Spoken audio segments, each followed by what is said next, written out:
the base maps. The base maps are pretty simple, but there's something called big maps that are high-res maps that let me, because they're high-res, I can zoom out and zoom in and still maintain, pretty high image quality. Can you choose the Yeah, here's the vehicles. There's water vehicles. There's trains. Notice that they're animated as well. Can you change what city if you wanted to have Kashmir on there or something? You can. The cities that come up, I don't know how they use that, to be honest with you. There's one with the geopolitical borders and then with major city names.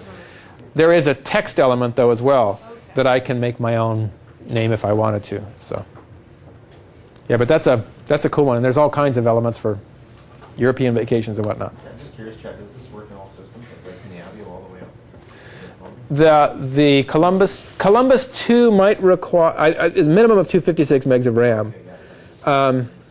I don't honestly know how well it would perform on the Avio. It might be a little dicey in terms because of the rendering, but certainly everything else. Yeah.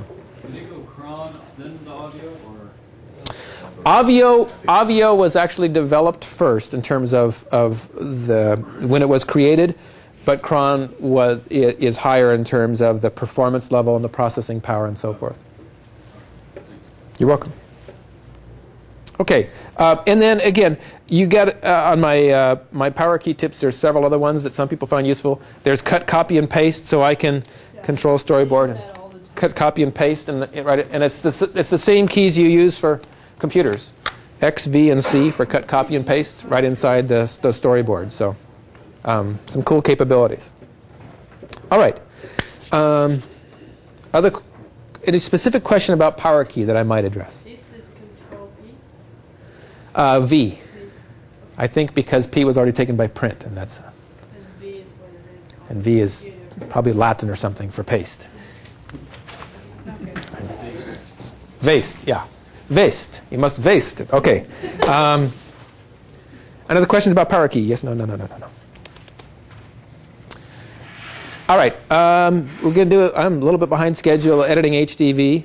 I might move that to the end. Anybody with HDV specific questions or just some general interest? Or the general question is, does the program acknowledge only 1080i? I don't remember what those numbers are. Yeah, right now it is fully certified. Well, I will give you the 4-minute tour of HDV on a Casablanca. How about that? Maybe 4.5. Okay. Any of the Casablanca 2 products will function in the HDV environment, though it looks like with SmartEdit 6, the Avio will not be fully compatible just because of the processing. It's just huge processing requirement. Fully certified on the cameras that are doing 1080i, and that would be Canon and Sony. The JVC has aligned itself with the 720p. 720p, you can now be successful in cuts only. The transition effects, there's an issue with the format between 1080 and 720. They're currently working on that in Germany. I expect we'll see it in the next month. But don't go out and buy a $6,000 JVC. Not just yet. And you may know Panasonic's, I always tell people, and this is HDV, not HDTV, and it's a whole other, it's not high definition, it's high definition video, which are 2 separate beasts. There's 18 different formats in high definition. And there are 6 in the HDV category. Well, that was my next question, if I may interrupt. Yeah. When the Arabesque DVD, when it burns, is it not burning in HD TV? No. Okay. No. Right. Yeah. And yes, I'm going to come around to that answer real quick. Here's how you would go set it up. You would go into your Casablanca project, and this is already, there's something in here. Okay, let's delete that real quick. Delete, please. Okay, we have an empty project in project number 10, and I want it to be an HDV project. Okay, from here on out is HDV project. And I load in HDV using the FireWire cable from an HDV camera. Okay, a program that was recorded in HDV would come in as an HDV file into my Casablanca. The minute I click to go out of this screen, it's going to take some time because it's down converting from high def to standard def. And what you have on your Casablanca is what I have here. This is my HDV project. But you're only seeing the SD clips, the standard definition clips, the regular 16:9 standard definition clip. In the Casablanca, transparent to us behind the scenes is the high def file, a copy of exactly what you're working on. Okay? So the down conversion, it creates an SD file, and when you edit, you're editing the standard def, and it's copying what you're doing under the high def file.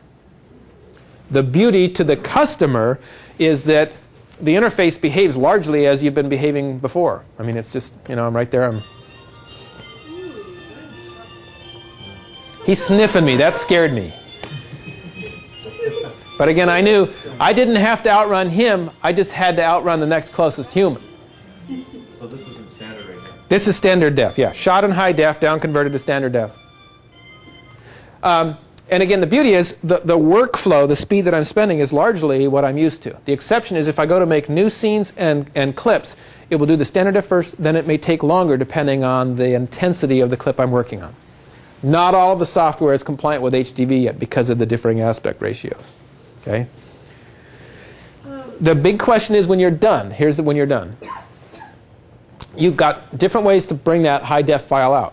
You can come out DV like now, make a tape to the client. If I go into Arabesque, it's doing a standard def DVD like you always have been doing. Okay? Have you seen the quality of that DVD? Is the Yes. quality a lot better than? Well, I would argue that the quality is substantially better. Yeah. And again, it depends on the customer. Because the original file that I worked with, the resolution of the original image is just phenomenal. Even on my single chip, I'm just like, again, I don't shoot for a living. Okay, What I'm but saying is if you loaded it in, you did your HD thing, and then you're going to put it out on Airspec, could you go into, there's a program in there, what, Cineplex or something with 16:9, put that thing into 16:9 and bring it out on DVD? because it's an HDV file, it would automatically come out 16:9. So even my SD, yeah, the projector's not set up for. No, but even through, like, if it's actually not, oh, I see, okay. Yes. Okay. Yeah, it'll still be 16:9. So and just because the resolution of my original images are higher than my standard definition, there's a benefit there. Again, it's not like holy smokes, but it's someone who's watching, I believe, can tell. Yeah. So, yes, David. Okay, so it comes out 16:9, but somebody watches on a widescreen TV, will it be squished like what normally happens when you take SD and spread it out, or will it not be squished? It will not be squished because the original was 16:9. Okay. Yeah. So it's just not high def, but it is 16:9, not squished. Correct. Correct. But sometimes the customer can be. If they watch it on a 4:3 TV, There's the Right. that's, then it's gonna have to be, I don't know what they do, it depends on the DVD. Yeah, in Smart Edit 6, there's a panoramic zoom that lets you convert it back to 4:3 aspect ratio from 16:9. Real dilemma right now. Oh, it's a huge dilemma. We were not strong proponents of pushing the whole HDV question further. We would have rather it waited. But the way this wonderful industry is, there are people who says, we need it now, we've got to have it now, I've got to have high def right this minute. But then somebody says, but your customers can't watch it. I don't care, I've got to have it right now. So none of your clients can play it back. That I've got to have high def. So again, I love that approach with Casablanca is I can do one HD project and the rest are SD. It's not like I'm converting my whole system over. And the beauty is I can deliver a DV, a standard def DVD or tape to a client on time tomorrow, and then they may say, well, let's archive this as a high def file. Okay, I can do it, and it will create quite a long time to render the high def version, but the beauty is unlike some of the other competing systems, I don't have to finish my high def project before I give my SD copy to the client. I'm doing the SD now on time, and then I can back up the HD. Okay? We have tried out the system with the Blu-ray, and it is fully compatible on Arabesque. It will be a software update. We believe, though, because there's a big battle between HD DVD and Blu-ray, that it's the best solution might be a dual format burner, which we're going to see at NAB this year. So, LG came out with one. yes. So we'll see, and we all know that a year from now the prices will be substantially different. So, if there's, You need a new burner, right? you would need a new piece of Not hardware. software, you need a new burner. That is correct. Yeah. Yeah. Does the Renami have the, or is it just the Plus that has the HTV? Yeah, your Rename as well will have it. My regular one does? Uh-huh. Yeah. Well, you probably didn't have a need to go in there yet, so. Yeah, but nice to know. Okay, so that's a down and dirty, real quick tour of HDV. So, if anybody has a need, see me afterwards, or I'll give you my email address. So feel free to correspond. I just wanted to clarify, if you're shooting a 16:9 camera, high def or not, because I'm considering going to that, can you put this out into 4:3? Because that still is the most commonly used TV. Yeah, what you have a critical decision to make in your camera. Like when I'm shooting 16:9, as I am importing the footage, and I chose the Sony line for a variety of reasons, and in that particular, I think the Canon's got it as well. You have the ability to down convert to SD right on the camera. I think you do. Okay, and my choice is I can load full screen 16:9. Or I can load one of two formats in 4:3. I can do crop, because when I shoot, there's on the viewfinder, it comes up with a moniker to tell me where the 4:3 aspect ratio is. Okay, and it'll just load in that portion, or it'll squeeze. So I've been down converting either full screen and doing 16:9, or down converting cropped, and so sometimes I'm shooting a project in 4:3 and just keeping my eyes on the monitor. So long as you're watching that. Right, and then I would go through the whole rest of the production in the 4:3 aspect ratio. So, Is that part of shooting? I'm sorry. And downloading. In your import phase. Now there's a tool we have called Cineconverter inside that will modify a 16:9 and 4:3, but it's better to do it when you're downloading it in your camera and let the camera deal with that original footage. Okay, but anyway, let me just play out this whole project. This is a 2-minute 39 project. So this is the SD version of my HD project of Yellowstone National Park. You know what? I should see. I don't know if this projector does 16:9. I didn't ask about that.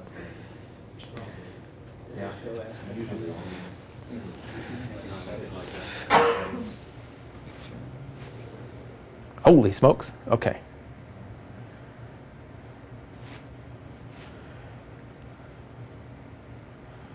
Whoa. Another menu. Go back to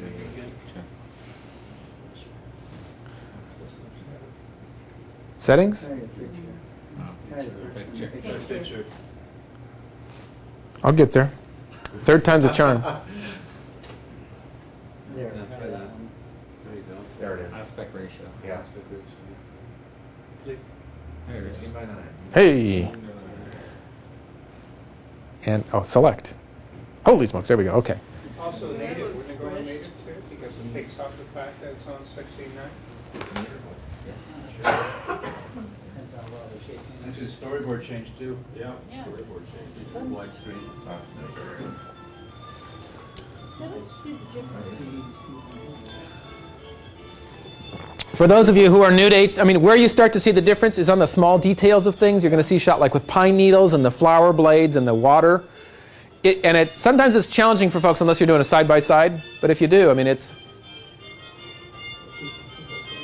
So David, or Chet, sorry, this is just loading your HD camera into the system and then just doing your editing with this. Correct. Okay. So, if you talk to an SD, it's difficult to see the details that you see in the... Yeah, you shot in 16:9. This is all 16:9 straight through. Correct, all the way through. Okay. Yeah, this is actually an HD project. So we're seeing the SD version of the HD project. Convert later, you go back in. But you didn't shoot this in HD. Yes, this was shot in HD.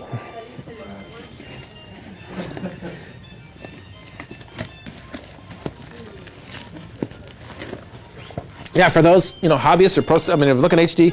The other thing is, again, this is the Sony A1U that includes the adapter that's got the hot shoe for the XLR mic with the dual inputs. It's a nice little single chip camera. I don't make any money from selling them, but it's HDV, yeah. I didn't know they had one chip HD. They do. And at first I was skeptical, but one chip, it's a CMOS, and it's not the old technology of the CCD. The one chip CMOS blew me away compared to even a 3-chip CCD. It was pretty amazing. So, but it's again, for me, it's a camera that works very well. But people who don't have HDV would be able to play that on their TV. It just would Well, the beauty of it is, Stephanie, is that I can export a DV version of that they can play on their regular TV, or burn an Arabesque DVD, and so that they could see that on there. Okay. Yeah. All right. Let's give the. I'm going to give this to somebody else who can maybe do it a little more quicker than I can. If you go ahead and get our aspect ratio back to 4:3.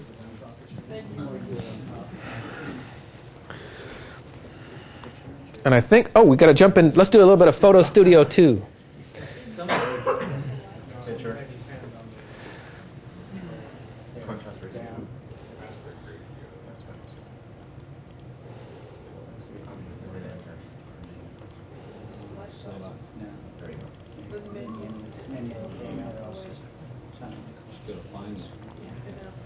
Thank you, sir.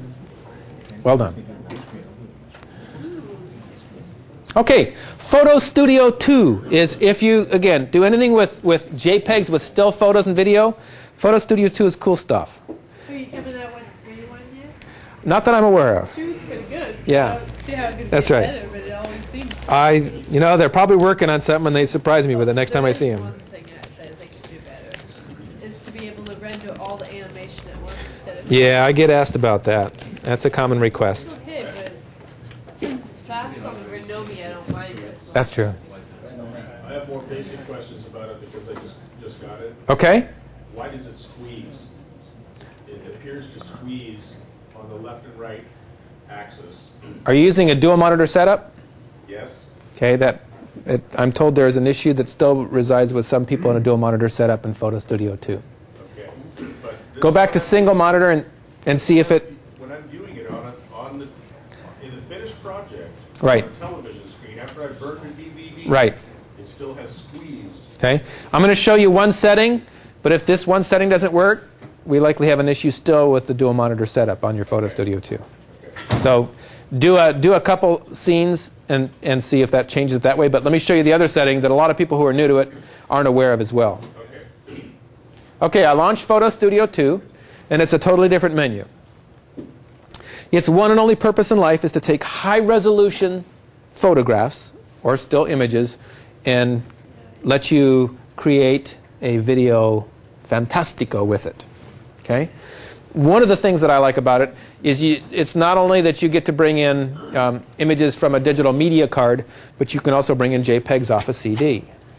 So if you're scanning images and saving them on your computer drive and saving them to CD, if you have a customer bring you a CD of JPEGs, the handout that you're getting from me, the last page that deals with Photo Studio talks about increasing compatibility between retouched images in Adobe, Photoshop, and Photo Studio 2. There are a couple of settings that people need to be aware of. One of them is if you're doing black and white images, they still need to be saved as a color JPEG for Photo Studio 2 to recognize it and work with it.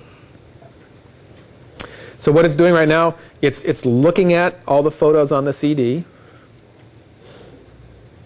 and it's showing me that there's 102 photos, which I must have saved lots of duplicates here. Fun. But let's say I like this plumeria here. Okay? If I click Get Photos, it's now taken that off my CD and put it into my hard drive. Okay? Let's say I want a couple of photos and not all of them. This is where it's really cool. Is if you're using Photo Studio a lot, I highly invite and encourage you to get familiar with the folders. Okay?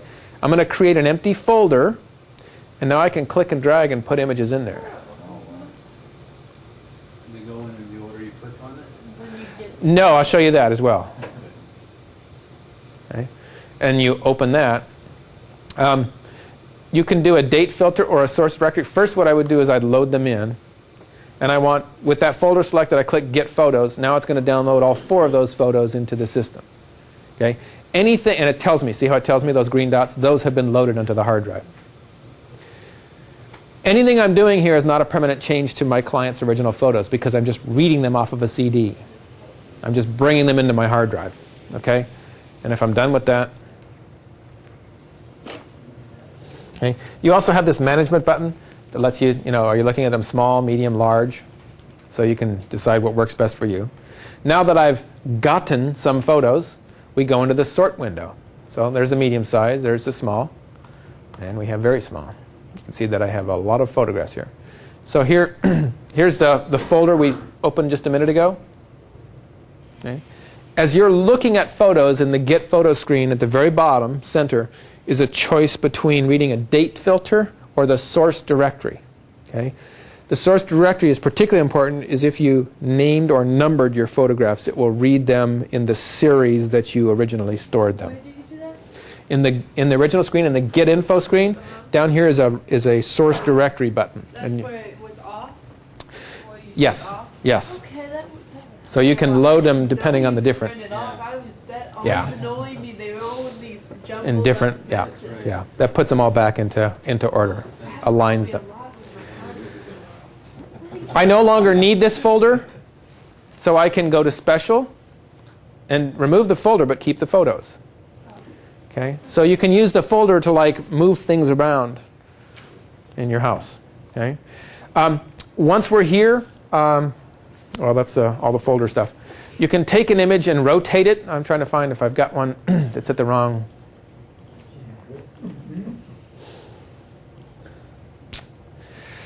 Oh, I don't know if I should have it. There we go. Set up like a Kodak picture CD that they give you. Kodak Picture CD is the only one that won't work with us because the technology is proprietary. It has to be a JPEG photo. Yeah. Yeah. Yes. Yeah. A number of my images were just off of an Epson flatbed scanner, like a C86. So here we have on the right side, we have a poppy that's at the wrong orientation. So I would click on rotate and it tells me what my choices are. Okay, and flowers usually grow in this direction, so I just click that. And okay. Now the question is, what if you have a bunch of photos that need to be rotated? Remember I invited you to use your folders? Let's create an empty folder right here. Put several photos into that folder. If they're all the same wrong orientation, okay, you click on rotate and it will change them all with one fell swoop.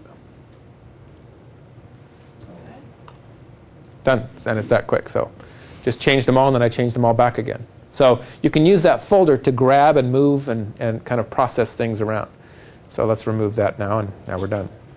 And then the little icons are shortcuts to these menus here.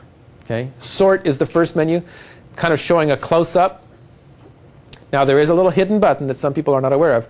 This button is a magnifier button. It lets me zoom in close up to something. Okay? And if I just want to scroll through, I can go ahead and get by clicking on the left and right buttons. Now if I find a photo that's like kind of nice but not great, I might want to sort it out and say, you know, I don't think I want to use that photo unless I'm forced to. Like I can't find one that will work better.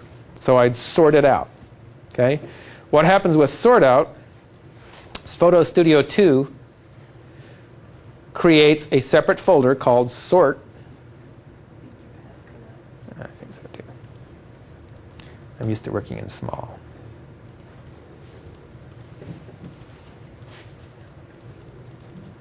There we go. So sort out has set aside those, those photos. So I can finish my work, and yeah, I've got the winter project. Now I can just take that and I can delete those photos if I don't want them. Okay, they're done. Questions, comments? Okay. Now I want to show you some animation and some collage stuff, but the biggest question I get asked is, I just bought Photo Studio 2. I just want to take a high-res JPEG to my Smart Edit. How do I do it simply and easily? Okay. First thing you want to do is select that image, like this plumeria. Let's take the palm here. Okay. If you go to the Edit window, there's the palm. Okay. Remember I talked about scenes signifies a video clip. Anytime in Photo Studio 2 you see Create Scene, that's where you have the option of taking it out between 1 and 60 seconds and throws it over to Smart Edit. Select 10 seconds, it's going to come out as 8. Yes. What? Just to tell you, it's okay, it's easy to compensate, but try it. See what happens. It won't for me, and I'll tell you why, but that's okay, I believe you. Glad I got you. Yeah. You too, eh? Okay, what do you do? You're on a dual monitor setup, right? Yeah. Yeah. It's one of the, it's, yeah, I know. We believe it's related to the 25 versus 30 frames, so that there's a differential that's still held over in the algorithm for a dual monitor setup. So I apologize, you're just different than the rest of us. You're special. There you go. I know. You get it right, I won't use it. I know. That is frustrating. Did this have something to do with the squeeze factor I was talking about, or is that something? No, that's here. That's when you start Photo Studio, the first thing you should do, and the first thing I should have showed you, okay, is go into Options and see where this is set right here. Okay? Oh, I didn't know that. My recommendation is one of the top two. Okay? Here's the reason why. A digital image probably won't be and is not likely going to be in the 4:3 aspect ratio. Okay? And no matter how much you argue or try, you can't fit a square peg into a round hole. Okay? You got to make a decision. Either you're going to see the whole image with a black border or a white border, which are my two recommendations, or I'm going to show you how to crop it yourself, or you let the machine do it for you, which has very little artistic capabilities. Okay? Cropping, it's just going to crop and say, okay, I'll put it in the 4:3, but there's no eye to quality. And scale, it looks like a funhouse mirror. Always. Okay? So I would go one of these two, and then as I switch to white border, if I go back to edit here, so as I go ahead and take this, well, this is pretty close to the correct aspect ratio. Let me pick one that's, there we go, there's one here. As I create a scene of that, see the white border on the sides? So that way, if I don't choose to crop it, it will automatically assign that for me. Now let's say I did want to crop that. Okay? I click on crop, and I love this button here. Check this out. Oh, yeah. Then you don't have to freeze. So it tells you, but I get people calling me and arguing with me, but I want the whole thing. Well, take the whole thing, but it's not going to fit on your TV the way you want it. I just want to see the picture. Well, talk to the TV engineers who designed the aspect ratio, because that, I mean, so. Now, if you want to, you can freely crop it. But it'll have white Okay? border. Yeah, you'll have the border thing going on. But I love this, 4:3. Yeah, exactly. Oh, You can do it till I- yeah. Okay, now, do the crop you just did a second ago, please, where you do get the entire photo, the entire, because this is one of the examples that I'm talking about, when the person taking the photo turned the camera 90 degrees to take that photo and get a longer y-axis. Uh-huh. That's where I'm seeing more squeeze this way. So they had this shot Turn the other way. like this. No, the one you were just looking at, with the instead of the x-axis being longer, which is normal, they turn the camera 90 degrees, and the y-axis is taller than it is wide, right? When you Okay. get a tall Okay. photo of people and standing in Right. front of it or whatever. Right. Okay, so now in your crop function right now, if you'll extend that up to include that entire photo. Okay, you'd want to be on free. In other words, I'm cropping irrespective of my aspect ratio. I'm just cropping the You photograph. want the picture, just like the people screaming at you on the phone. So Okay. you want the whole picture. Right? Yeah. Okay. Now what's it going to look like when you do that? What it's going to look like when you make a scene of it, based on that other setting I made, it's going to have a white border. So it's showing the whole photo. Right, and there was no lateral squeeze on the x-axis. I'll have to play with it.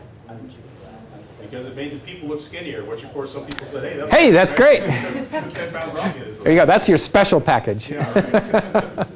Of course, the mother bride who never paid you, you go the other way. Okay. All right. So there's some other things in here I don't want to go into necessarily. That's kind of, okay, that's nice. Filter is cool. Like if I wanted to retouch this old-time photograph, okay? If there's an area like this little blot, see that looks like a coffee stain or something right there? Right there? Watch this. I can clone the area. I'm going to copy this onto here. Well, I just wipe it out with Photoshop. Isn't that cool? So again, this is not, I'm not saying this is as powerful as Photoshop. I'm not. There's infinite more variety of tools in Photoshop and some of the other photo applications. But for relatively simple things, quick, down, dirty, done, you're out. Okay? And whenever I talk about Photo Studio 2, I always encourage people to think about how much time you're spending on the projects for your clients. Some people spend way more time than you're getting paid. Yeah. And if it's a project of passion, that's great for it, go for it. But remember, a great percentage of your audience cares about the emotional content and not some of the things that you might spend a long time working out that it's perfect for you. So again, I'm not saying put out poor quality stuff. But I mean, always balance that out. What about any kind of coloring correction? Yeah, in the, as I save that, then you have control photos. You've got Oh, there you go. brightness, contrast, saturation, gamma, and red, green, blue But values. that's not And here's where that great reset button is that I like. But you can do the same thing in the specials, right? The other Yeah. effects you have? Yes. Yeah, you can do it that way or this way if you're in there. This doesn't do anything more than the other one does. No. No. No. The nice thing is if you've got a whole batch of photos, you can archive the change you made and bring it out. There's some archives already in here. Oh, yeah. Now those are already in the system, so. Okay? Okay, so kind of some basic stuff. The two that I want to spend the next few minutes on is animation and collage. Okay? For me to create a new animation, let's take a soccer photo here. Oh, you may get this too. Photo resolution is too small to fit video size. If you have scanned things in at a lower DPI, or brought a still image in, maybe you download an image off the internet, maybe a camera that was set at a very, very low resolution level, it will let you make a scene of it, but it won't let you animate it because there's not enough depth and resolution to go into that image. Okay? It has to be at like 300 300 DPI or higher, that's correct. So let's take, I got another. Is there a big difference between scanning in 300 and 500? Do you see a difference? Someone told me there's no difference. I don't know that I've never played with it that much. Bigger file size is all it does. Okay. I know Okay. it takes longer if you use It does take 500 longer. on It yours. takes really long. So if it makes no difference. It doesn't really make a difference. Okay. No, I You never- see the difference I'll better stop. between 800 and 1200. There's a huge 800, difference. 1200, Yeah. that's the difference? I prefer 1200. Okay. Might try that. So in this simple animation, we're starting from this clip and ending up at this clip, and it looks something like this. So we're going, Oh, yeah, I've seen that. okay, animating across a photo. Now, again, that's a proxy preview. That's not the image quality you're going to get in the final version. Okay, let's take a different shot here.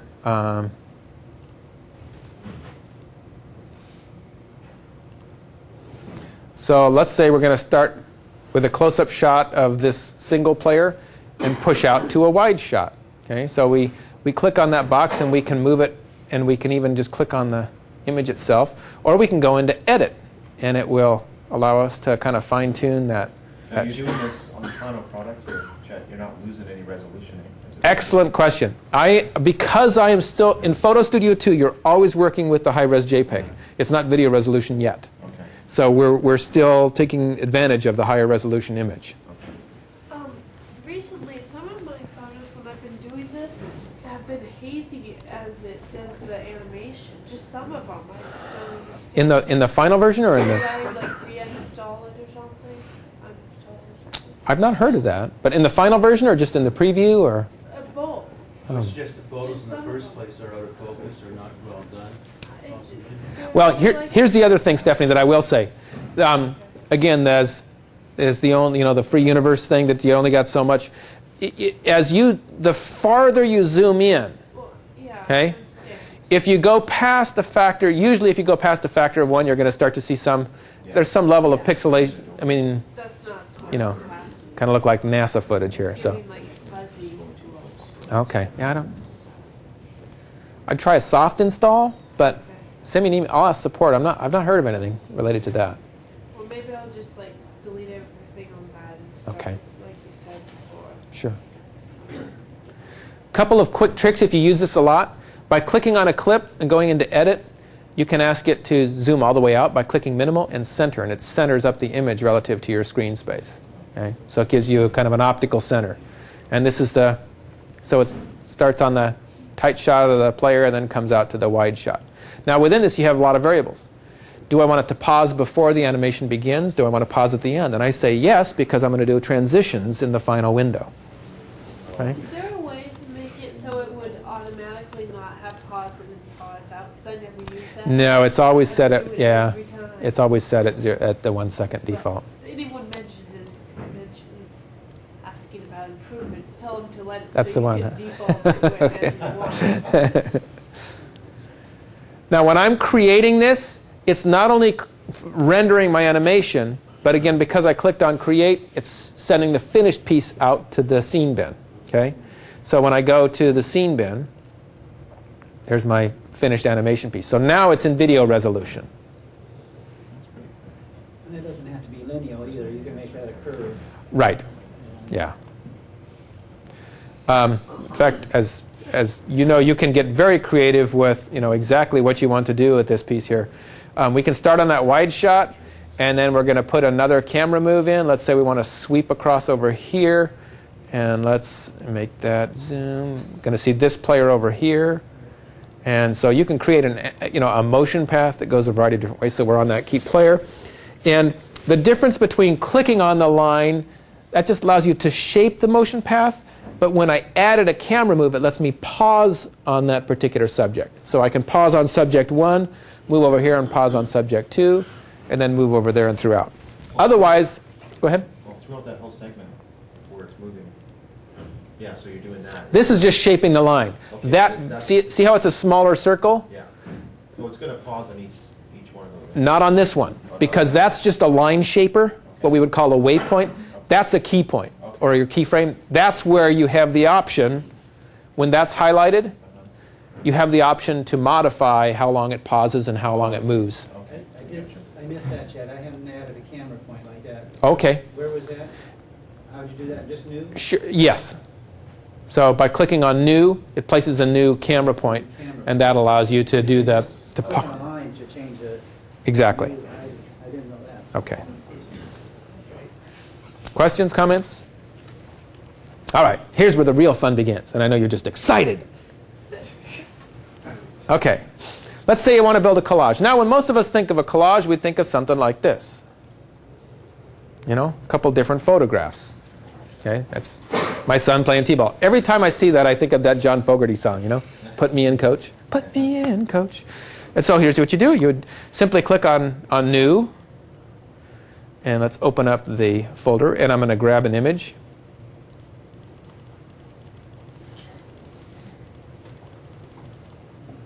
He says.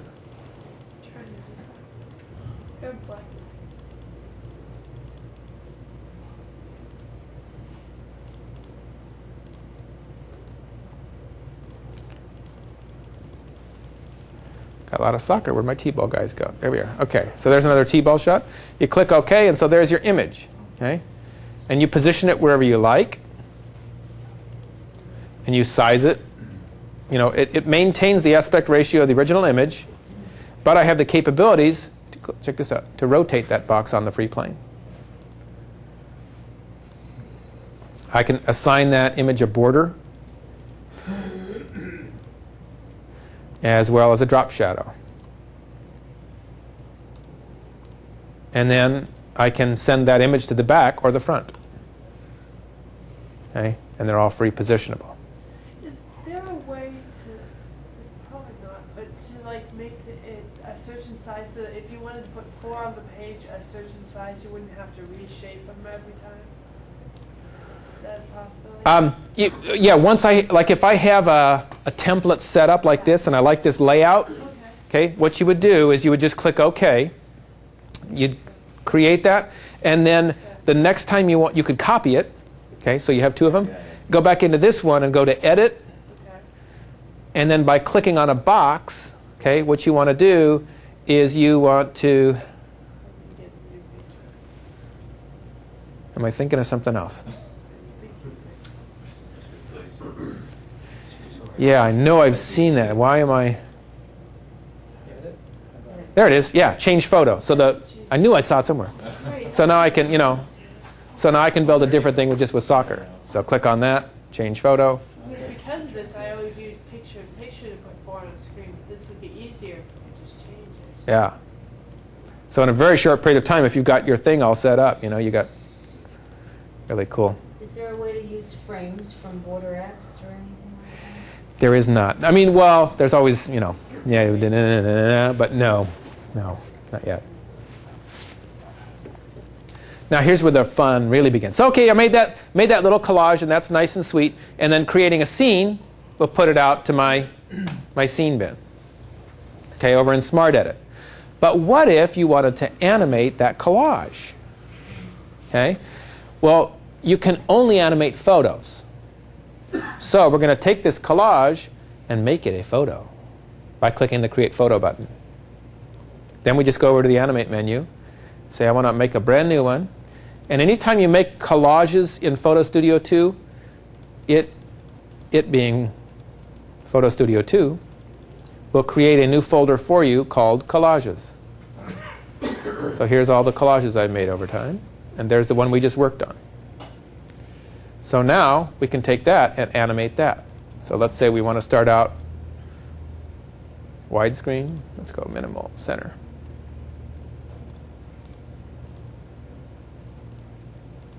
And then we want to add another camera move. Okay? And let's have it sweep up there. Shrink that box down. So I mean, you can see and then this one's just going to shape it.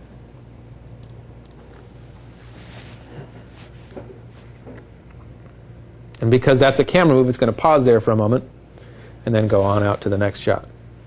So you can do some really fun, clever and creative things with that. Okay. Again, the steps to do that: make your collage, create a photo of it, then go back into animation and select that. Okay. A couple of other gimmicks and tricks, because some people say, well, if I've got the vertical orientation image, okay, you may know that it doesn't let you go out wider than that. What if you want to maybe make a frame of that? Well, I did a couple of those on this project I did for the teacher kind of appreciation video. For example, I took a lot of her images, and I just used the white border and made my own kind of prints, my black and white prints. This is scanned in from an old yearbook, so the quality is like, yeah, but for me, it was important, the content was more important than the quality for the audience in this particular case. And so, again, I just used the white border and created some nice little simple photos. The other thing that I did is I wanted to animate a piece. So here's a piece, and it seems strange. I took a photograph and I made it screen left. Okay? And then I also did another one here where I took a photograph and planted it in the center of the space. And here's why I did them. I made photos out of them, and then when I went to animate them, I start off screen left and pan across to screen right to give me the ability to kind of stay within the frame and kind of do that Ken Burns-ish type of effect. Okay. And the other piece starts off here and pans to the right. Going off into the black, which you're going to see in the final presentation in a second, I put a crossfade between them, and as it goes off into the black, it crossfades, and thus the new one kind of pushes across. Okay. And so what the finished piece looks like with music, need to give credit where credit is due. All this still photography is done by my wife. She's my still photographer.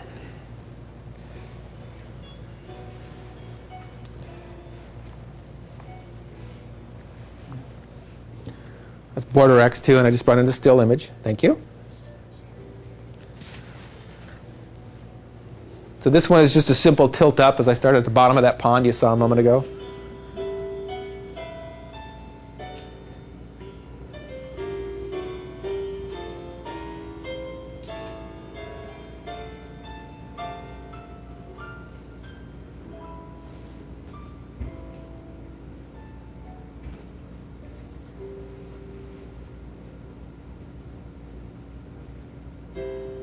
So there's the push off to the right, the crossfade, and the push off all the way across.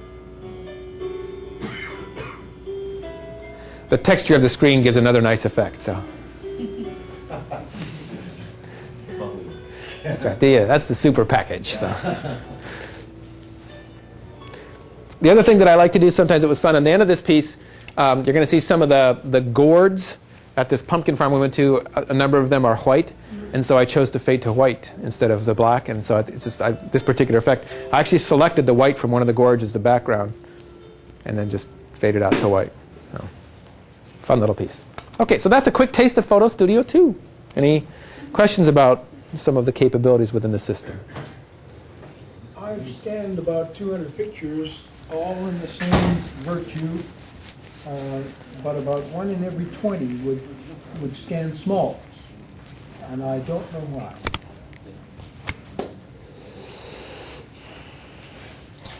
Bringing into Photo Studio or just on the scanning? Or Just off the scanner into a computer. yeah, curious.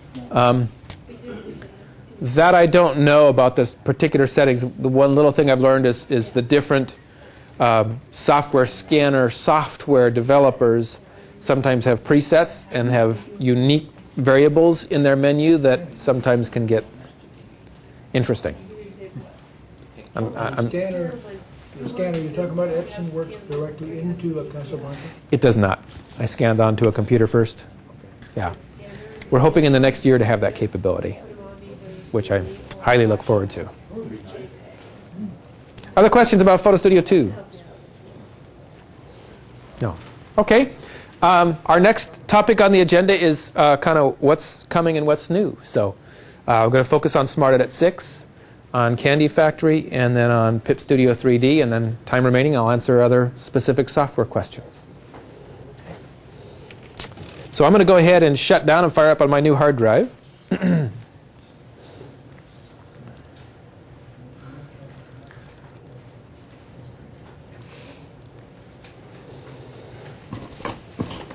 As he reaches for his hard drive key. Excuse me. Is there a reason why you went to Project 10? My Project 10 is an empty project, and it's folklore. Some people would call it voodoo, but I always shut down on an empty project. Not possible for me. Yeah, there's a number of folks who swear by that. The official note is that it has no perceptible advantage. But I don't know. I always find things interesting that are folklore. It's like when the advanced societies came to this country more than 200 years ago, and some of the Native Americans were chewing on willow bark to help remedy pain. They thought they were heathens and fools, and we come to find out some years later that aspirin is made from willow bark. So there are interesting things like that, I think, that sometimes are maybe based on fact but are yet uncovered. The idea behind shutting down on an empty project is you're shutting down with your memory buffers, with your RAM empty, and that may be help later on at avoiding bumps in the road. Again, it's not something that I can officially represent, but it's interesting. Doesn't hurt, huh? Certainly. Yeah. So you're about to see Smart Edit 6. Smart Edit 6 is available for each of the Casablanca 2 family from the Avio on up. And actually, let me get a swig of water here.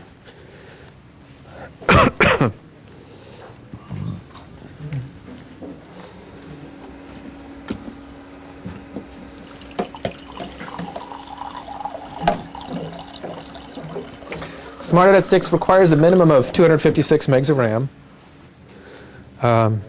But beyond that, there's no special requirements in your operating system or your hardware.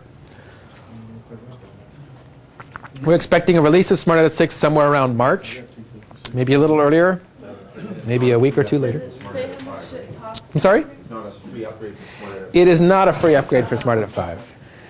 Wait till you see the features, though. Yeah. It is a tiered approach. The prices I think we're announcing this week or next, but the tiered approach is such that the people who upgraded to Smart Edit 5 will pay substantially less for Smart Edit 6. So, ballparkish, and I'm going to say ballparkish as a range so people don't hold my backside to the fire. People who purchased Smart Edit, I know. It's just my preferred direction, I guess. Done it 2 or 3 times. Here, have some candy. I'm not treating you well. Actually, my goodness, it is that time of day. In honor of the fact that it is getting late in the day and the blood sugar needs some revamping, and in honor of the fact that this is Valentine's Day month, I have here some Hershey's Kisses with caramel and then assortment of Hershey's chocolates. So please take some and stay awake. That's right. Please get home in the driveway before. Oh, okay. You got a hole in the bag there. I got a hole in the bag? No, not bag. Here, I got a hole in the bag, I guess. The hole could pay off for you. All right. People who purchase Smart Out of 5, who are already members of Club Casablanca, will pay in the neighborhood of $169 for Smart Out at 6. In the neighborhood of $169. And people who haven't purchased Smart Out of 5? All that's still being ferreted out. So, if you're not a member of Club Casablanca, I will pass this around. Okay, I invite and encourage you to become a member. $49 a year membership gets you a free software product a year. There's a very small kind of a graphics software that comes out. It gets you 20% off your operating system upgrade, 50% off the training DVDs, $200 off Advanced Casablanca University. Again, if you think it's of value, we greatly encourage it. If not, then that's not for you. That's fine. But I'll go ahead and pass around the forms for you to look at. Also on this form is if you want to purchase a Tips and Tricks DVD or one of the video manuals, you can make a note of that and hand that to me at the end of the class, and I'll see that you walk away with your product. So, all right. It says $100 off that advance. $100 off? Yeah. Did they change that on me? Did they make a mistake there, or is it 200? It should be 200 off, unless they. Well, I'll hold it good for you all. We'll get a 200 off. There you go. All right.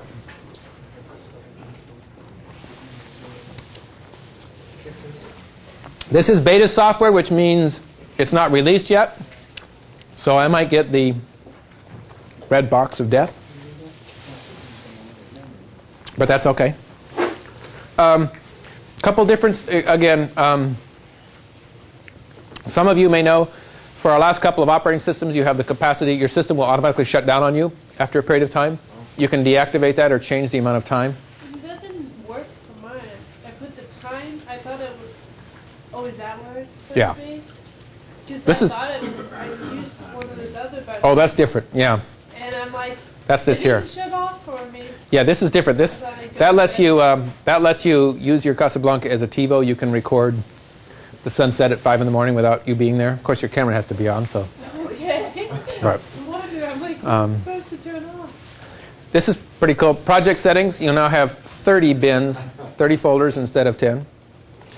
Primarily because of the larger hard drive sizes, we're finding people have need for more than 10 projects when you have lots and lots of work. Right? Image capacity, again, and all this capacity is set. This is a really neat feature. Let me go to, okay, see we have an empty storyboard here, empty scene bin. I'm going to go to project settings, and since there is no storyboard in process, it gives me one choice. If you have it, Chet, would you like to restore a storyboard that you have previously archived? And I say yes. Yesterday, I took a relatively short storyboard and used this button to back up my storyboard in DV backup mode onto a DVD. Okay. Your two choices for backup are for the scene recreation is onto DVD or onto a FireWire hard drive.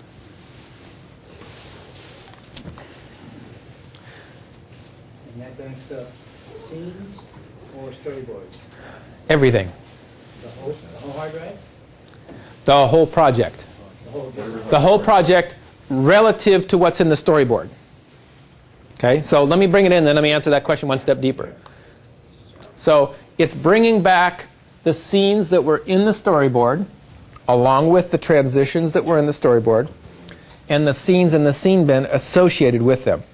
It will not bring in raw footage that is not selected up there. So if it were me backing up a project, kind of what was up here earlier, I'd do my finished piece, then if I got some raw clips I'm not sure about, I'd throw them on the end of the storyboard and then back them up as well.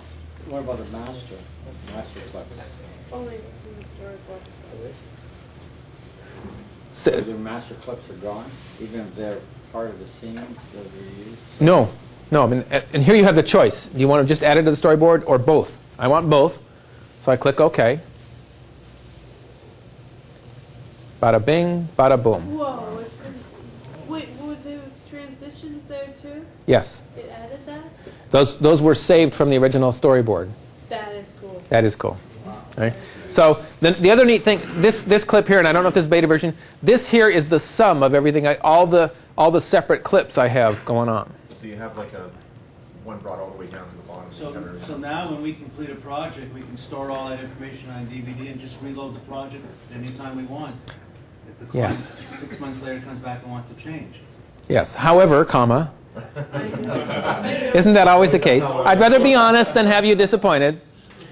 On DVD, it's AVI files, so you're up to 20, 21 minutes of project. A FireWire hard drive, it's how much hard drive space do you have? So you could get a LaCie hard drive or one of the other contemporary and save your whole 4-hour project. The whole thing, which is really cool. So Now, were can the transitions unrendered? That is correct. Okay. Yes. So can you take like that butterfly one down here, and it probably was 2 seconds to begin with. Can you untrim it, or is that okay? Yeah, it does not. It will only bring in that clip relative to the final, to the final version that you have up here. Yeah. Candy. If you save it to a hard drive and say it's a good-sized hard drive, does it create an individual file? So if you save several different stories, Yes. Yes. you can access? Yes. In fact, I maybe should have pointed out, but a moment ago when I said that's the name I saved. So if I had saved several different storyboards and given them each different names, it would allow you to identify them as such. Yeah. Isn't that cool? You could use this thing to archive a lot of stuff. Oh yeah, a lot, a lot. What would be a maximum, 10? If you have, a maximum 30, I should say? Yeah. Can you put that many on the hard? Depending how long they were, yeah. Depending how long they were, yeah. The other. Well, let me ask you this: could you do that, and then do a destruct type of increase, and then put it back in again? Sure. That's our solution there, isn't it? Yeah.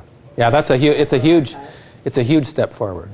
What type of hard drive can you back it up on? Just computer FireWire hard drive. There's no. So we're not, to differentiate, we're not talking about a video FireWire hard drive like Innovia or Firestore. We're talking about a standard off-the-shelf PC hard drive. Like those ones that stand up. Right. External standalone. Yeah. External standalone. Would be the ideal thing to have. Yeah. Oh, it's huge. The other archive is this right here.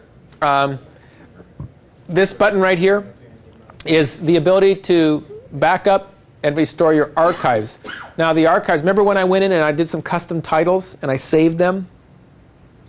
And if you save, there's a variety of other places like your Arabesque menu and all that stuff. You can archive that, and you can save it to CD, to FireWire hard drive, or to a USB thumb drive. Because it's a very, very small file size.